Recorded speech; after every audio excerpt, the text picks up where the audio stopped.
സിനിമയ്ക്കപ്പുറം review കോർണറിലേക്ക് എല്ലാ cinema പ്രേമികൾക്കും സ്വാഗതം. നാം ഇന്ന് ചർച്ച ചെയ്യുന്ന സിനിമ ഒരു ചെറുകഥയാണ്. ചെറുകഥ എന്ന് പറയാൻ പറ്റില്ല, ചെറുകഥയുടെ ദൃശ്യാവിഷ്കാരമാണ്. ഉണ്ണിയാർ എഴുതിയ ലീല, അത് രഞ്ജിത്ത് ജീവൻ നൽകിയിരിക്കുന്നു. എല്ലാ സിനിമാ പ്രേമികൾക്കും സ്വാഗതം. അതെ, ഉറങ്ങിയോ? ഇല്ല. എന്നാ പായും തലേനെ എടുത്തോണ്ട് ഇങ്ങോട്ട് വാ. ഓ, ഞാനിവിടെ കിടന്നോളാം. അത് ശരിയാവത്തില്ലെന്നേ. ഈ വയസ്സാം കാലത്ത് ഒറ്റയ്ക്കിടത്ത് എന്നേലും പറ്റിയാലോ? അവിടെ ഒറ്റയ്ക്ക് കിടക്കാൻ പേടിയാന്ന് പറ, എന്നാ വരാം. എന്നാ പറഞ്ഞു വാ. വട്ടോളം വാണിയാരെ കേട്ടുകൊള്ളുക.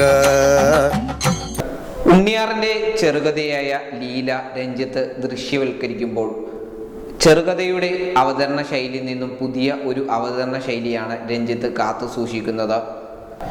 ഇട്ടുമൂടാനുള്ള സ്വത്തും വിദ്യാഭ്യാസവും ഭ്രാന്തൻ ചിന്താഗതികളുമാണ് കുട്ടിയപ്പന്റെ ചെറുകഥയിൽ എന്ന പോലെ തന്നെ തിരശ്ശീലയിലും എത്തിക്കുന്നത്. അതുപോലെ തന്നെ കുട്ടിയപ്പന്റെ മുൻകാല ജീവിത ചരിത്രം ദൃശ്യവൽക്കരിക്കുമ്പോഴും പ്രാധാന്യം നൽകുന്നില്ല. അപ്പൻ ഉണ്ടാക്കിയ മുതൽ നശിപ്പിക്കാൻ ഉണ്ടായ പാഴ് സന്തതി എന്ന അർത്ഥത്തിൽ പിള്ളേച്ചന്റെ ഭാര്യ കഥയുടെ മുന്നോട്ട് പോക്കിൽ 1-2 പ്രാവശ്യം ഓർമ്മപ്പെടുത്തുകയും ചെയ്യുന്നു.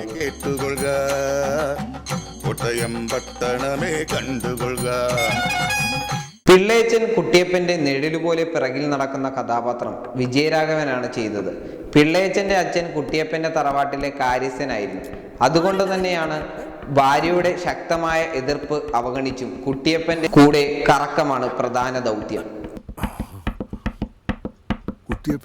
എനിക്ക് ചെവി കേൾക്കാം.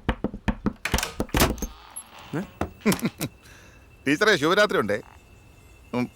എന്നാ ബിസി ആയിരുന്നോ? എന്നാണോ? ഇങ്ങ് വന്നേ. വട്ടോളം വാണിയാരെ കേട്ടുകൊള്ളുക, കോട്ടയം പട്ടണമേ കണ്ടുകൊള്ളുക. ആദ്യ പകുതിക്ക് ശേഷമാണ് ടൈറ്റിൽ റോളായ ലീല രംഗപ്രവേശനം ചെയ്യുന്നത്. ആവർത്തിച്ച് പേര് ചോദിച്ചിട്ടും പേര് പറയാത്ത ആ പെൺകുട്ടിയെ കുട്ടിയപ്പൻ ലീല എന്ന് വിളിച്ചു. ലീല സിനിമയിൽ ഉടനീളം മൗനം പാലിക്കുകയാണ്. ഒരുപക്ഷെ സമൂഹത്തിന്റെ രതി കൂത്തിൻ്റെയും ലഹരിയുടെ പുറത്തുള്ള ഉന്മാദത്തിൻ്റെയും ഭ്രാന്തമായ ചിന്താഗതികളുടെയും നേർക്കുള്ള ഇരയാക്കപ്പെട്ട സ്ത്രീകളുടെ പ്രതിഷേധത്തിന്റെ അടയാളമാകാം ആ മൗനം. വട്ടോളം വാണിയാരെ കേട്ടുകൊള്ളുക. ലീല ദൃശ്യവൽക്കരിക്കുന്നത് സംവിധായകന്റെ കയ്യൊതുക്കവും പക്വതയും ഓരോ ഫ്രെയിമിലും പ്രകടമാകുന്നുണ്ട്. അതുകൊണ്ട് തന്നെ ഈ ദൃശ്യവൽക്കരണത്തിന്റെ ദൗത്യം രഞ്ജിത്ത് പൂർണ്ണാർത്ഥത്തിലും വിജയിച്ചു എന്ന് തികച്ചും പറയാം.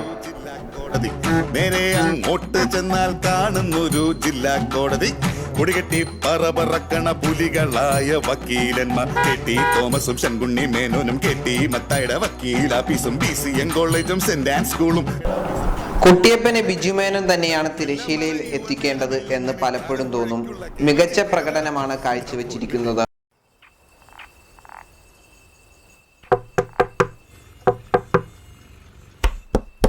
വിജയരാഘവൻ അവതരിപ്പിച്ച പിള്ളേച്ചൻ കഥാപാത്രവും ലീലയുടെ അച്ഛനായ ജഗദീഷും അടുത്ത കാലത്തെ ഏറ്റവും മികച്ച പ്രകടനമാണ് കാഴ്ചവെച്ചിരിക്കുന്നത്. ഇരുവരുടെയും മാനിറസം മറന്നുകൊണ്ടാണ് പ്രേക്ഷകർ ആ കഥാപാത്രത്തെ നോക്കിക്കാണുന്നത്. ടീച്ചറെ, ശിവരാത്രി ഉണ്ടേ.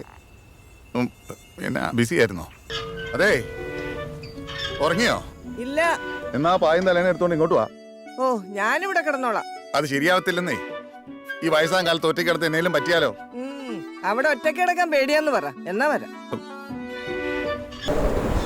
ബിജിപാലിന്റെ ബാക്ക്ഗ്രൗണ്ട് സ്കോർ താളാത്മകതയുടെ കഥ പറച്ചിലിന് ഊക്കം കൂട്ടി. ഇന്ദ്രൻ സിനിമയിൽ ഒരു പിമ്പായിട്ടാണ് അവതരിക്കുന്നത്. വളരെ മികച്ച പ്രകടനമാണ് കാഴ്ചവെച്ചിരിക്കുന്നത്. പറഞ്ഞു വാ. വട്ടോളം വാണിയാരെ കേട്ടുകൊള്ളുക, കോട്ടയം പട്ടണമേ കണ്ടുകൊള്ളുക.